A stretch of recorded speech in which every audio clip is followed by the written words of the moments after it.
30 seconds to start. Welcome. Welcome, welcome, welcome. Wherever you are in the world. Hello, Lily. Welcome. I'm always so curious to know where people are from and if this is your first time joining the Love Lab Live. Tom, welcome. Okay, so 4 seconds, 2 seconds, 1, and go.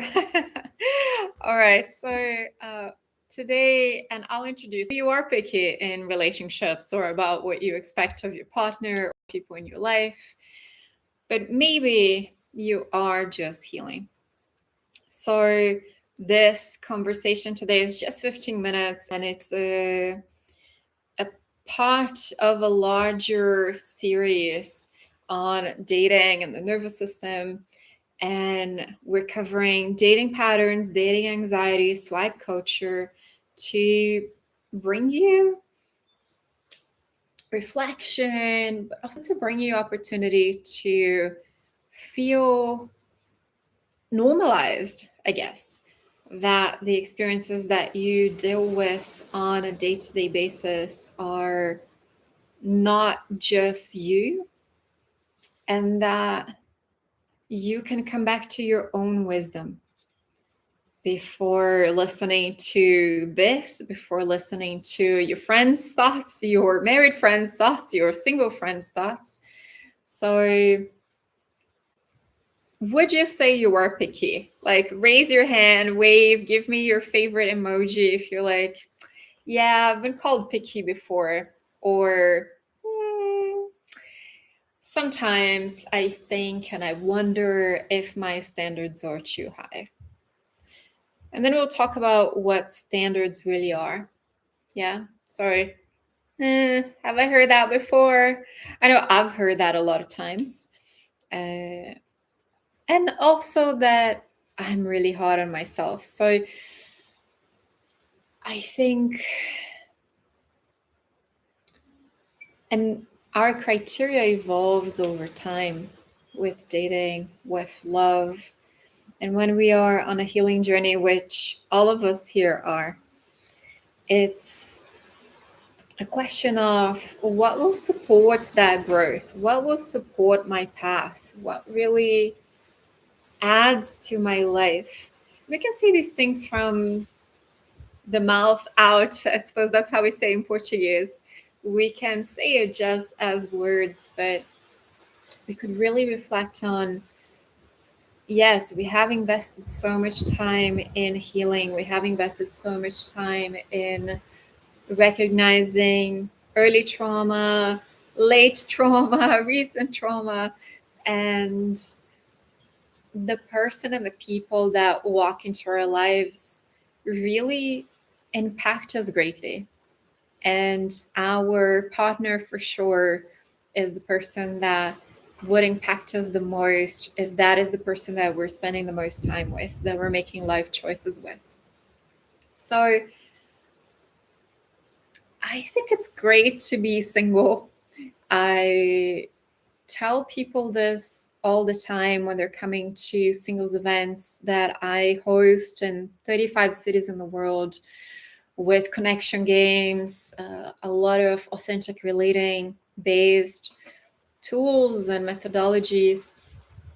And people sometimes are so obsessed with the idea of finding somebody and so longing for that there is a deeper thing that needs to be addressed, but also there is a misunderstanding of the impact that somebody that isn't aligned with you could have in your life negatively.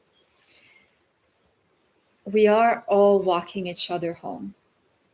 Every person that you end up dating for a day, 2, a week, 3 months, 6 months, a year, or married and divorced, those are people that awaken lessons in your life. Those are people that allow for your growth to develop further. And it doesn't mean you need to stay in the relationship. It doesn't mean you need to get into a relationship with that person. And so my whole work around love and dating is, can we live life every single day? Can we live love every single day? Can we experience it whether there is somebody sitting next to me physically or not, or cuddling with me at night or not? Can I feel the presence of what that is, what that partnership is, whether it's already manifested or not? Because when we can, then we really have agency to choose, not from our past, not from our trauma, not from trying to run away from the experience we had with the previous ex. And we see a lot of people do this. So if any of this is resonating, please shout out, say yes, oh my God, this is totally hitting a chord with me. A lot of times we're not even looking for a person. A lot of times we're looking for not a person, not my ex-wife, not my dad, not my mom, not the person that broke my heart in high school. So instead of really, hey Elena, welcome, instead of looking for the thing that lights us up the most, instead of looking for the relationship that highlights the life we're living, we are trying to avoid all the things that we don't want more of. And obviously, when we're thinking of what we don't want more of, then we get a lot more of it. So there is something to be said to look at the being okay with being alone, with being single, with being on your own. And from that place, right, which is something that gets also deepened in relationship. I'm not saying don't get in a relationship until you're healed. I think that's avoidance. That's an excuse. I'm saying when I can practice being single in and out of a relationship, when I can practice that inner spine, that centeredness, and when I can practice being in relationship, in and out of a relationship, when I can practice being partnered with love, with life, with this presence that will be manifested in a person or is manifested in my partner, then I have freedom to choose. So are you picky? That's the conversation. What would you guys say are some things that are actually picky in relationships? It's not you, it's a friend, but you say, oh, height, age, university degree, languages, whether they are clean and organized. What would you say are picky traits? And what are actually signs that you've healed, signs that you are healing? So you can type words on the chat. Oh, you know what? Actually, I think height is bullshit. I think trying to find somebody that is blonde and has blue eyes. That was me when I was 16. That is bullshit. Like, that is just being picky. That really in no way impacts the quality of your relationship. Anybody has other examples? I'm going to start listing my own here. So height, age, whether somebody has been previously married or not, whether they have children or not. Okay, that's a little bit more complex. What else? The school they went to, how they look physically, like all these things, yes, are actually being picky.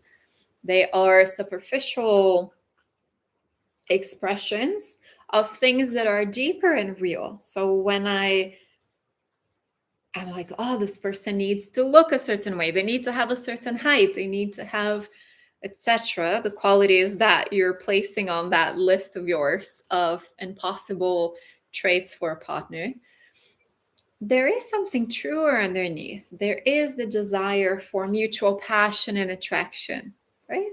Okay, that is some solid criteria.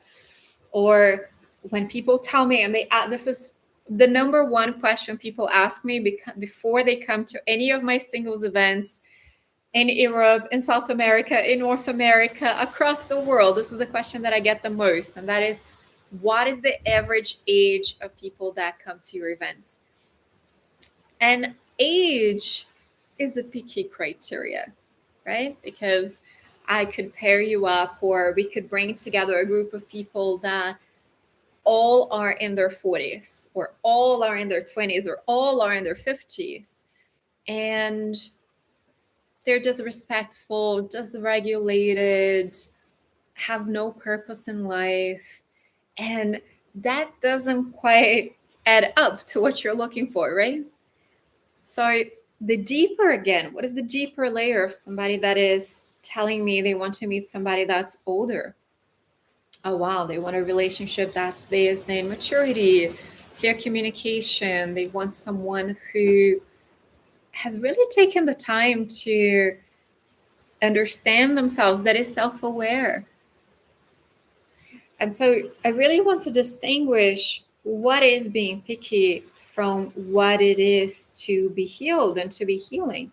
Because of course you want, and I want that for you too, to be in relationship with other people that elevate your self-awareness, that call you out on your bullshit, and vice versa.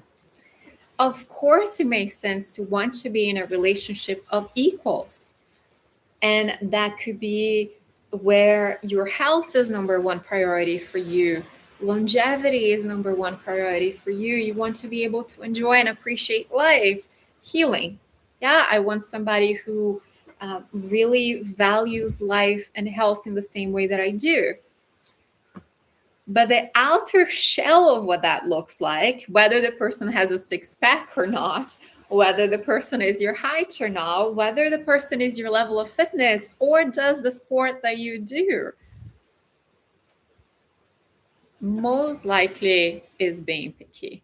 Yay, wonderful to see you again. I love when I see some familiar photos and familiar names. So you can always type in the chat where you're connecting from, your name, if this is your first time, or if you've been coming here and I haven't noticed your picture, I want to be able to notice you, acknowledge your presence.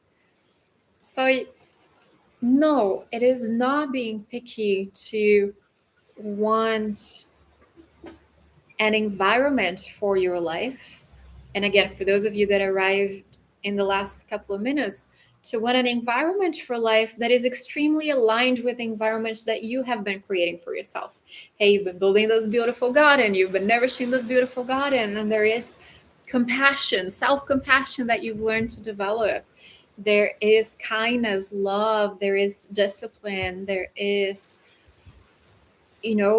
sharing, contribution, abundance, whatever it may be.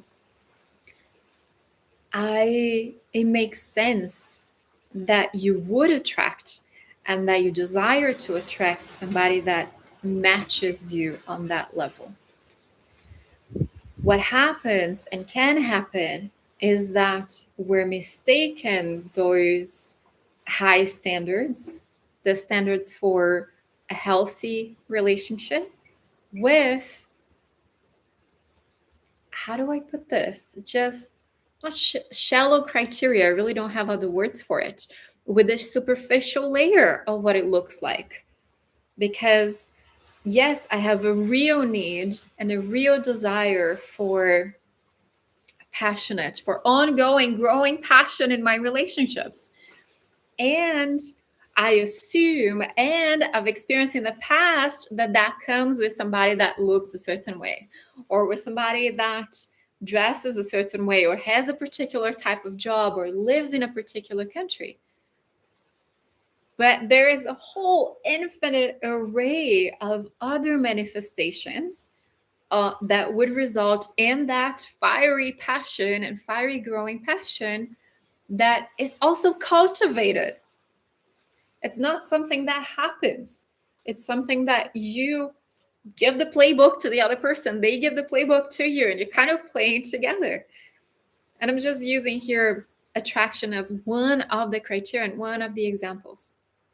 So my invitation for everybody that hears that they're picky, or that is considering, am I picky or not, is you could be and you could not be.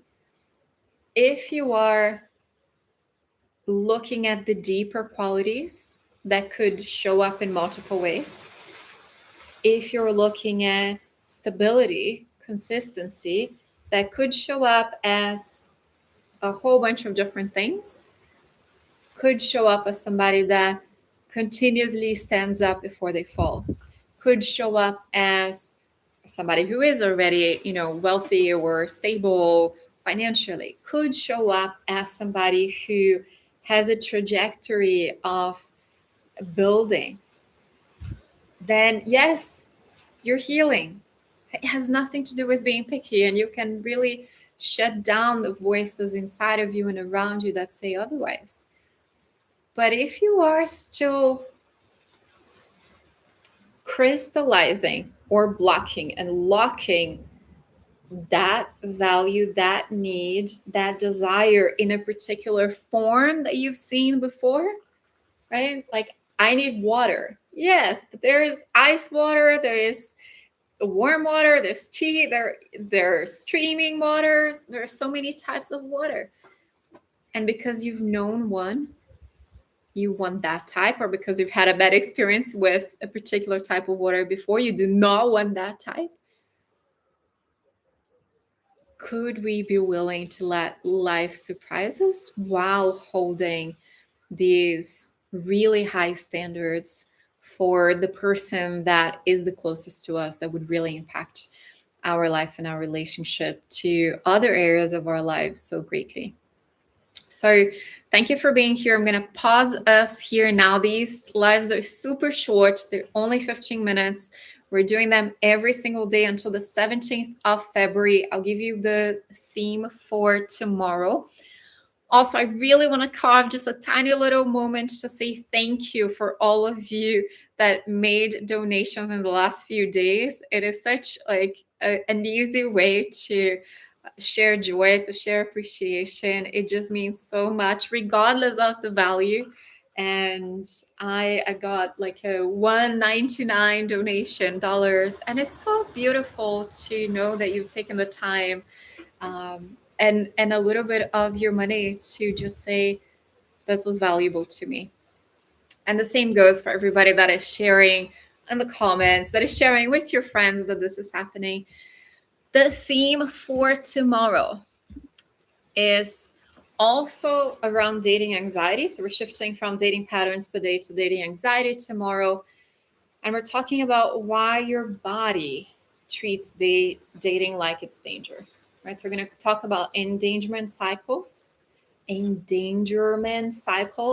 Brazilian, so sometimes my English, sometimes you get to catch it. Sometimes you're like, maybe she's not a native English speaker. There you have it. Why your body treats dating like it's danger. And so we can normalize. Again, these conversations are really about us understanding that it makes sense that we're living life and we're living dating and love in the ways that we are. So then we can consciously choose to participate and show up in different ways. It is such a pleasure to be here. If there's anything else that you want to ask me or that you didn't get to ask during this call, feel free to show up tomorrow. These recordings are also on YouTube if you missed the previous ones and you want to watch.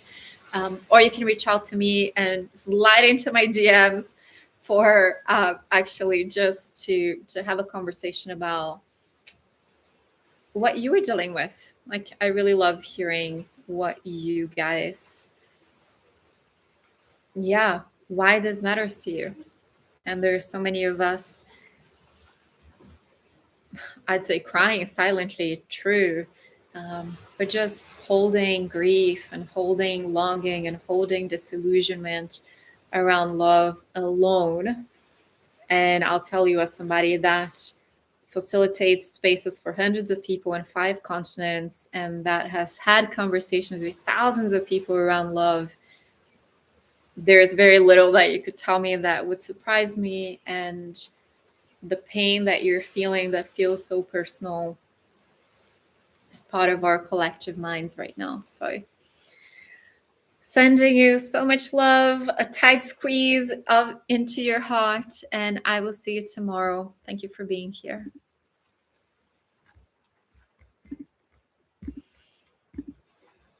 Oh, so lovely. So lovely, Instagram. So lovely, YouTube. This is my favorite time. It's when I actually keep talking and keep rolling. Only YouTube gets this. But I gotta go dance, so I'll see you guys tomorrow.